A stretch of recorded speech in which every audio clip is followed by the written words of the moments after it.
ବର୍ଷର ସବୁଠୁ ବଡ଼ ଏକାଦଶୀ ନିର୍ଜଳା ଏକାଦଶୀ ବା ଭୀମସେନୀ ଏକାଦଶୀ ଜ୍ୟେଷ୍ଠ ମାସ ଶୁକ୍ଳ ପକ୍ଷରେ ପଡ଼ିଥାଏ।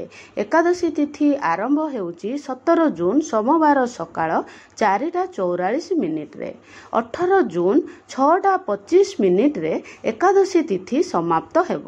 ଦ୍ୱାଦଶୀ ଯୁକ୍ତ ହରିବାସର ସୂର୍ଯ୍ୟ ଉଦୟ ବ୍ୟାପିନୀ ଶୁଦ୍ଧ ନିର୍ଜଳା ଏକାଦଶୀ ଭୀମସେନୀ ଏକାଦଶୀ ବ୍ରତ 18 ଜୁନ ମଙ୍ଗଳବାର ଦିନ ରଖା ହେବ।